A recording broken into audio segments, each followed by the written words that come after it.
Baik, di sini saya akan menjelaskan tentang anatomi dan fisiologi pandangan lateral kanan tengkorak atau right lateral fifth oscul. Akan menjelaskan tentang right lateral fifth oscul. Right lateral fifth oscul atau tampak lateral kanan tengkorak mencakup struktur tulang yang tampak dari sisi kanan kepala. Tengkorak terdiri dari tulang-tulang yang menyatu dan membentuk pelindung otak serta struktur wajah. Dari tampak lateral kanan, berikut adalah struktur utama tengkorak. 1. Frontal bone atau tulang dahi. Anatomi frontal bone. Tulang frontal adalah tulang membentuk datar yang membentuk bagian depan tengkorak, termaksud dahi, forehead, bagian atas rongga mata atau orbit, dan sebagian dari atap rongga hidung. Letaknya yang pertama itu di bagian anterior atau depan tengkorak. Yang kedua menghubungkan dengan tulang parietal atau di belakang, tulang nasal atau di bawah, tulang zygomatic, dan tulang sphenoid. B. Fisiologi tulang frontal. Fungsinya yaitu yang pertama proteksi otak, yaitu melindungi bagian depan otak atau lobus frontal. Yang kedua membentuk wajah, yaitu memberi bentuk pada dahi dan bagian atas wajah.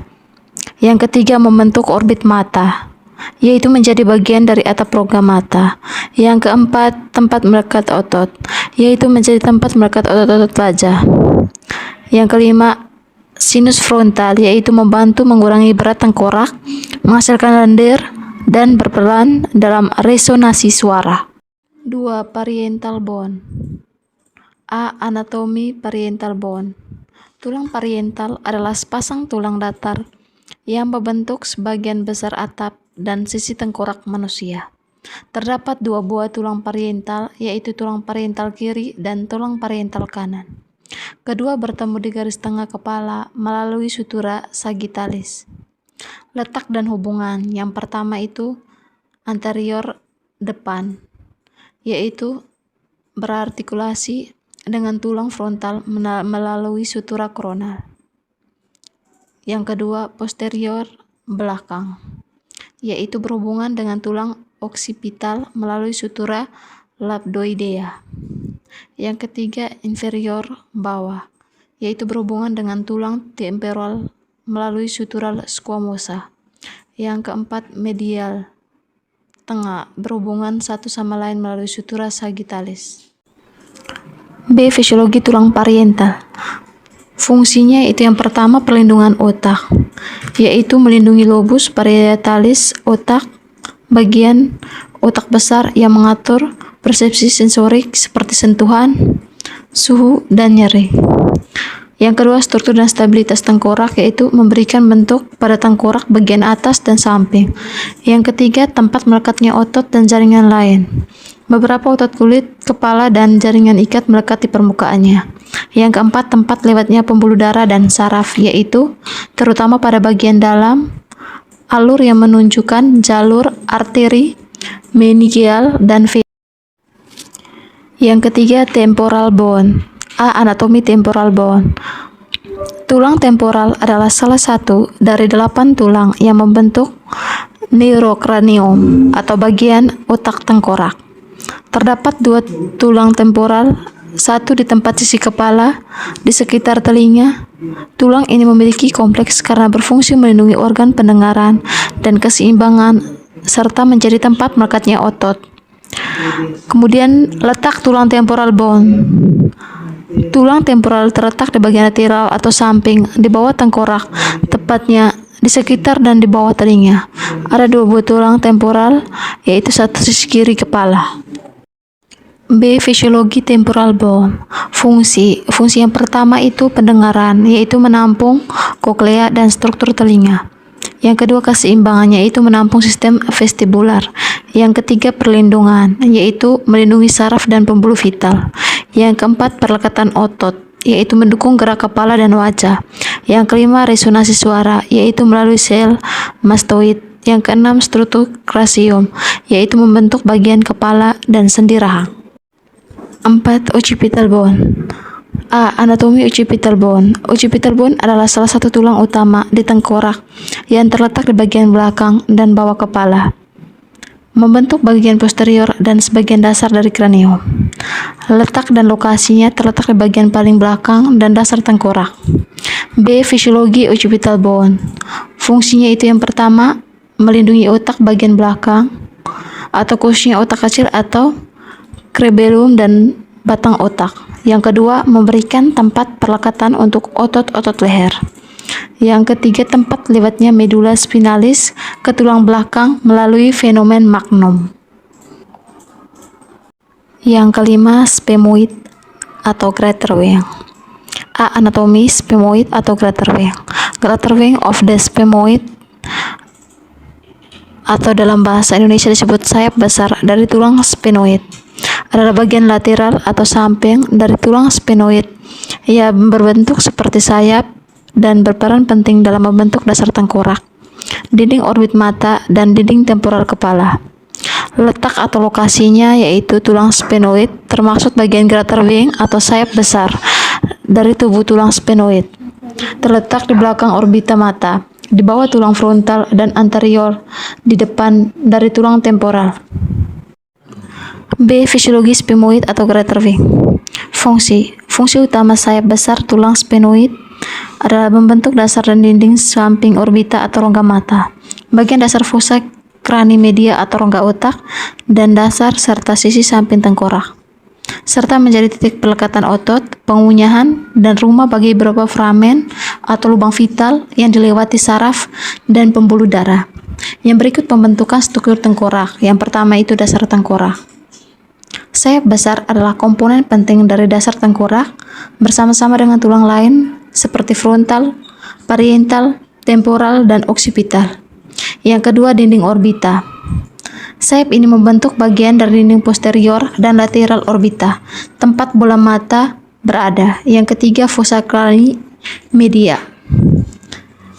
Sayap besar berkontribusi pada pembentukan anterior dan medial dari fossa cranimedia yang membentuk bagian dari rongga tengkorak. 6. Coronal suture. A. Anatomi coronal suture. Utera coronal suture adalah sendi jaringan ikat fibrosa padat yang memisahkan tulang frontal atau dahi dengan dua tulang parietal di tengkorak, membentak horizontal dari satu telinga ke telinga lainnya. Letaknya berada di bagian atas kepala, dan pada bayi, pertemuan sutura koronal, sagittal, dan frontal membentuk ubun-ubun anterior yang menyatu seiring waktu. Fisiologi coronal suture. Fungsi utama sutural koronal adalah memungkinkan pertumbuhan otak dan tengkorak selama masa kanak-kanak, serta membantu kepala bayi untuk lebih mudah melewati jalan lahir. Sutura ini menghubungkan tulang frontal atau dahi dan tulang parietal atau sisi kepala, dan akan menyatu seiring bertambahnya usia hingga menjadi tengkorak yang kokoh. 7. Superior temporal line. A. Anatomi superior temporal line. Garis temporal adalah tonjolan tulang di tengkorak yang terdiri dari garis temporal superior dan inferior, memanjang ke atas dan belakang dari tulang zigomatik, serta membentuk batas atas dan depan fossa temporal atau area pelipis. Garis ini berfungsi sebagai tempat pelekatan fasia temporal dan batas atas dari otot temporalis, dan letaknya di sisi kepala di atas tulang temporal. Letak garis temporal. Lokasinya itu terletak di sisi tengkorak, di area yang disebut pelipis atau temporal, hubungan dengan tulang lain, yaitu memanjang ke atas dan belakang dari tulang zigomatik atau tulang pipi, melintas tulang frontal dan melengkung kembali ke belakang, melintasi tulang parietal. Hubungan dengan otot, yaitu menunjukkan batas atas otot temporalis atau pengunyahan yang penting. B. Fisiologi superior temporal line. Fungsi fisiologis garis temporal, yaitu yang pertama, pelekatan fasia temporal, yaitu garis temporal superior memberikan tempat pelekatan bagi fasia temporal yang merupakan lapisan penutup otot temporalis. Yang kedua, batas fossa temporal, yaitu garis ini membentuk batas depan dan atas dari fossa temporal, sebuah cekungan di sisi tengkorak. Yang ketiga, tempat asal otot temporalis, yaitu garis temporal inferior menunjukkan batas asal otot temporalis otot utama yang bertanggung jawab untuk mengunyah dan menggerakkan rahang bawah. 8. Inferior temporal line. Anatomi inferior temporal line. Garis temporal inferior adalah lekukan tulang melengkung pada tengkorak yang merupakan batas atas tempat otot temporalis atau otot pengunyah melekat. Garis ini memanjang ke atas dan ke belakang dari tulang zigomatik, melintasi tulang frontal dan parietal, dan memisahkan fossa temporal dari daerah kepala di sekitarnya. B. Fisiologi inferior temporal line. Fungsi garis temporal inferior yaitu yang pertama titik pelekatan otot, yaitu garis temporal inferior berfungsi sebagai titik batas atas dan pelekatan otot temporalis yang berperan dalam gerakan mengunyah. Yang kedua, batas tulang fossa temporal, yaitu garis ini merupakan salah satu penanda anatomis yang membentuk batas atas dari fossa temporal, yaitu ruang dangkal di sisi luar tengkorak. 9. Nasal bone. Anatomi nasal bone. Nasal bone atau tulang hidung adalah sepasang tulang kecil berbentuk persegi panjang yang terletak di bagian tengah atas wajah. Tulang ini berfungsi membentuk bagian atas dari batang hidung atau bridge of the nose. Tulang hidung merupakan bagian dari tulang wajah atau facial bones dan biasanya terdiri dari dua bagian simetris, yaitu kiri dan kanan yang bertemu di garis tengah wajah. Letak nasal bone terletak di bagian tengah wajah, tepatnya di antara kedua mata, di atas tulang rawan hidung. Yang kedua, berhubungan dengan tulang frontal atau dahi di atasnya. Yang ketiga, berartikulasi atau bersambungan dengan tulang maksila atau rahang atas di sampingnya. B. Fisiologi nasal bone. Fungsi nasal bone yang pertama, menyongkong bentuk struktural hidung bagian atas. Yang kedua, melindungi struktur di balik seperti rongga hidung. 10. Superciliary ridge. Anatomi superciliary ridge adalah tonjolan tulang yang terletak di atas rongga mata atau orbit, tepatnya di bagian atas tulang frontal. Ini adalah bagian dari tengkorak yang berada di bawah alis mata. Letak anatominya yang pertama berada di tulang frontal atau dahi, yang kedua tepat di atas orbit mata mengikuti lengkuas alis. Yang ketiga terletak di bawah alis dan sering menjadi tempat otot-otot wajah atau terutama otot ekspresi seperti otot frontalis dan corrugator supercilii atau melekat. Fisiologi superciliary ridge. Yang pertama, perlindungan fisik, yaitu memberikan perlindungan bagi bola mata dari benturan atau tekanan eksternal seperti dalam perkelahian atau kecelakaan. Yang kedua, perkuatan struktur tengkorak, yaitu berperang dalam mendistribusikan tekanan mekanis dari bagian atas tengkorak ke sekitar rongga mata, memperkuat bagian depan tengkorak yang menahan tekanan otot-otot wajah dan kepala. Yang ketiga, peran dalam ekspresi wajah, yaitu meskipun superciliary ridge itu sendiri bukan otot, letaknya berdekatan dengan otot-otot ekspresi wajah seperti frontalis dan corrugator supercilii yang memungkinkan ekspresi seperti mengurutkan dahi atau menaikkan alis, memberikan bentuk wajah yang khas sehingga berperan dalam ekspresi dan komunikasi nonverbal. Yang keempat, ciri seksual sekunder dan identitas spesialis. Pada manusia, superciliary ridge cenderung lebih besar pada pria dibandingkan wanita, sehingga digunakan dalam antropologi untuk mengidentifikasi jenis kelamin dari tengkorak. Juga digunakan untuk membedakan spesies manusia purba dalam studi evolusi, atau misalnya Neanderthal melalui dan memiliki brow ridge yang sangat menonjol dibandingkan Homo sapiens modern. 11. Lacrimal bone. Anatomi lacrimal bone. Lacrimal bone adalah tulang kecil dan tipis yang termasuk dalam tulang-tulang wajah atau facial bones. Ini merupakan tulang terkecil dan paling rapuh di wajah manusia. Letak lacrimal bone yang pertama bagian depan dinding medial atau bagian dalam rongga mata. Yang kedua tepatnya berada di antara tulang ethmoid dan tulang maksila. Yang ketiga di dekat kantung air mata. B. Fisiologi retrieval bone. Fungsi retrieval bone yang pertama, mendukung struktur rongga mata, yang kedua menjadi jalur saluran mata, yang ketiga peran dalam sistem air mata. 12. Infraorbital foramen. A. Anatomi infraorbital foramen. Foramen infraorbitale adalah lubang atau foramen kecil pada tulang maksimal atau rahang atas yang terletak tepat di bawah orbit mata. Letaknya yaitu yang pertama di tulang maksimal, tepatnya di bawah margin bawah orbita. Yang kedua kira-kira sejajar dengan pupil mata jika kepala dalam posisi anatomis. Yang ketiga berada di antara gigi premolar atas jika ditarik garis vertikal dari mulut ke orbita. B. Fisiologi infraorbital foramen, yaitu berfungsi sebagai saluran keluar saraf dan pembuluh darah dari rongga orbita ke bagian tengah wajah, sehingga penting untuk fungsi sensorik dan suplai darah di area tersebut. 13. Zygomatic bone. A. Anatomi zygomatic bone. Zygomatic bone adalah tulang berbentuk segitiga yang terletak di bagian wajah. Tulang ini juga bisa disebut tulang pipi atau tulang malar. Tulang ini terletak yang pertama sisi lateral dan superior wajah, yaitu di bagian tengah atau pipi. Yang kedua menghubungkan tulang wajah. B. Fisiologi zygomatic bone.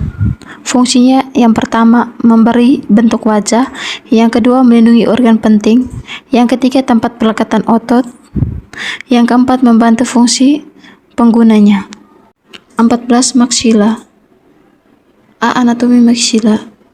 Maksila atau rahang atas adalah tulang wajah berpasangan yang membentuk bagian rahang atas, dasar rongga mata dan rongga hidung, serta langit-langit mulut. Letaknya berada di bagian tengah bawah tengkorak mamalia, menopang gigi atas dan menyatu di garis tengah wajah di bawah hidung. B. Fisiologi maksila. Fungsi maksila yang pertama menyongkong struktur wajah, yang kedua membentuk rongga-rongga kepala maksila, yang ketiga tempat melekatnya gigi atas, yang keempat membantu dalam proses pernapasan dan bicara, yang kelima mengandung sinus maksilaris, yang keenam tempat pelekatan otot wajah. 16. Supraorbital foramen. A. Anatomi supraorbital foramen. Supraorbital foramen adalah lekukan atau lubang kecil pada tulang frontal, tepat di tepi atas rongga mata atau orbita, di mana saraf supraorbital, arteri supraorbital, dan vena supraorbital lewat dari dalam ke bagian luar dahi untuk menyuplai kulit dahi dan kulit kepala. Lokasi dan karakteristiknya, foramen supraorbital terletak di perbatasan antara 2/3 lateral dan 1/3 medial tepi atas rongga mata. Fisiologi supraorbital foramen. Fungsinya yang pertama, jalur untuk saraf dan pembuluh darah, yang kedua penyediaan nutrisi. 16. Supraorbital foramen. A. Anatomi supraorbital foramen. Supraorbital foramen adalah lekukan atau lubang kecil pada tulang frontal, tepat di tepi atas rongga mata atau orbita, di mana saraf supraorbital, arteri supraorbital, dan vena supraorbital lewat dari dalam ke bagian luar dahi untuk menyuplai kulit dahi dan kulit kepala. Lokasi dan karakteristiknya, foramen supraorbital terletak di perbatasan antara 2/3 lateral dan 1/3 medial tepi atas rongga mata. Fisiologi supraorbital foramen. Fungsinya yang pertama, jalur untuk saraf dan pembuluh darah, yang kedua penyediaan nutrisi. 17. Zygomatic process of temporal bone. A. Anatomi zygomatic process of temporal bone adalah tonjolan tulang yang berasal dari tulang temporal atau temporal bone dan memanjang ke arah depan untuk bergabung dengan tulang zygomatic atau tulang pipi. Letaknya terletak di bagian lateral atau samping tengkorak, tepatnya pada tulang temporal di belakang tulang pipi. B. Fisiologi zygomatic process of temporal bone. Fungsinya membentuk zygomatic arch atau tulang pipi, yaitu yang pertama tempat pelekatan otot, yang kedua pelindungan struktur dalam. 18. Styloid proses. A. Anatomi styloid proses. Styloid proses adalah tonjolan tulang yang berbentuk seperti pena atau duri runcing yang menonjol dari bagian tertentu tulang, terutama di tulang temporal pada tengkorak. Letaknya berada di bagian bawah tulang temporal tengkorak, tepatnya di bawah telinga.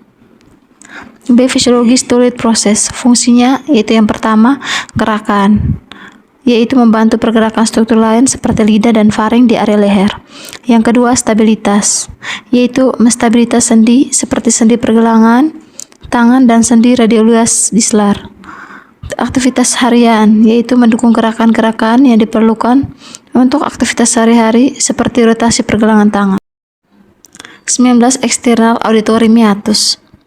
A. Anatomi. External auditory meatus adalah saluran berbentuk tabung yang menghubungkan pina atau gendang telinga.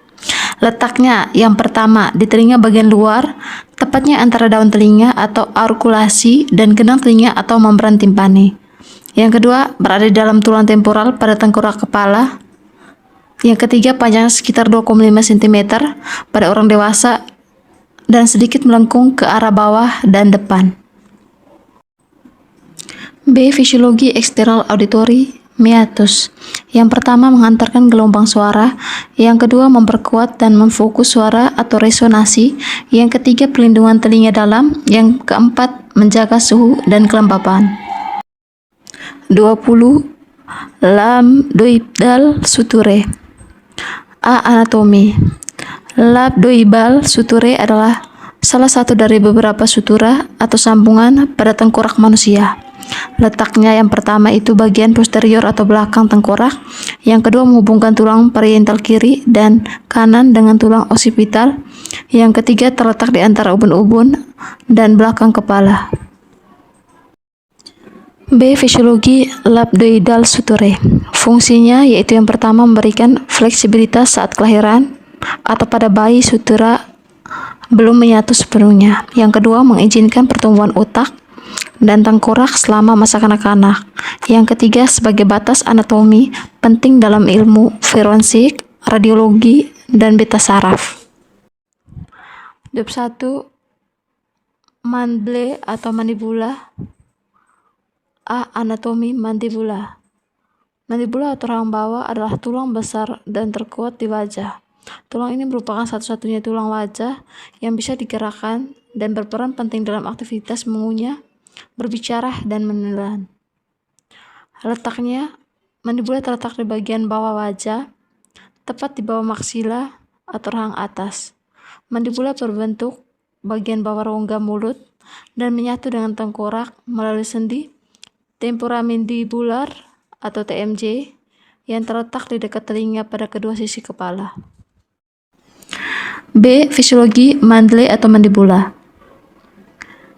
Fungsi yang pertama yaitu mengunyah atau mastikasi, yaitu untuk membantu menghancurkan makanan dengan gerakan naik, turun, dan ke samping.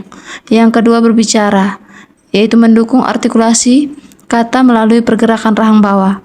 Yang ketiga, menopang gigi bawah, yaitu menjadi tempat tumbuhnya gigi-gigi bawah atau gigi mandibular. Yang keempat, bentuk wajah atau memberikan struktur pada bagian bawah wajah dan dagu. Yang kelima, membuka dan menutup mulut, yaitu melalui sendi TMJ. Mandibula memungkinkan pergerakan rahang yang fleksibel. 22. External occipital protuberance. A. Anatominya. External occipital protuberance adalah tonjolan tulang kecil yang terletak di bagian tengah belakang tengkorak, tepatnya pada bagian tulang occipital.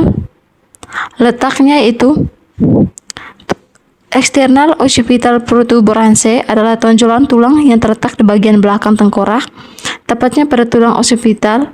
Tonjolan ini berada di garis tengah bagian posterior tengkorak di atas garis nasal superior. B. Fisiologi eksternal occipital protuberance. Fungsi utama adalah sebagai titik pelekatan otot dan ligamen khususnya, yaitu yang pertama, ligamen Nussae. yaitu ligamen yang membantu menstabilkan kepala dan leher. Yang kedua, otot trapezius, yaitu otot besar yang berperan dalam gerakan bahu dan leher. Struktur penting yang mendukung pergerakan dan stabilitas kepala serta leher. 23. Sagittal suture. Anatomi sagittal suture. Sagittal suture adalah sambungan fibrosa yang menghubungkan antara tulang parietal kanan dan kiri di bagian atas tengkorak. Letak sagittal suture yang pertama terletak di antara dua tulang parietal. Yang kedua memanjang dari sutura koronal atau di depan dekat dahi hingga ke sutura labdoid atau di belakang dekat tengkuk. B. Fisiologi sagittal suture. Fungsinya, yang pertama menghubungkan tulang-tulang tengkorak secara stabil namun fleksibel saat masa pertumbuhan. Yang kedua memungkinkan pertumbuhan otak dan tengkorak selama masa kanak-kanak. Yang ketiga menjadi penanda anatomi penting dalam bidang bedah dan ilmu forensik. 24. Squamosal suture. Anatomi squamosal suture merupakan sutura kranial bilateral berpasangan menghubungkan tulang parietal atau menghubungkan bagian atas dan samping tengkorak dengan batas inferior bagian squamosa tulang temporal atau membentuk bagian samping dan dasar tengkorak. Letaknya terletak pada kedua sisi tengkorak atau bilateral di mana ia menghubungkan tulang parietal dengan tulang temporal. B. Fisiologi squamosal suture. Yang pertama fleksibilitas saat lahir, yang kedua ruang untuk pertumbuhan otak, yang ketiga pertumbuhan tengkorak. 25. Mastoid process. Anatomi mastoid process. Mastoid process adalah tonjolan tulang yang berada di bagian belakang bawah tulang temporal di tengkorak manusia, tepatnya di belakang telinga. Letaknya yang pertama terletak di belakang dan sedikit di bawah tulang telinga atau arkula. Yang kedua berada di bagian belakang dari tulang temporal. Yang ketiga bisa dirasakan sebagai benjolan kasar di belakang telinga. B. Fisiologi mastoid process. Fungsinya, yang pertama tempat melekatnya otot-otot, yang kedua sebagai rongga udara atau mastoid air cells, yang ketiga melindungi struktur penting di dalam tengkorak.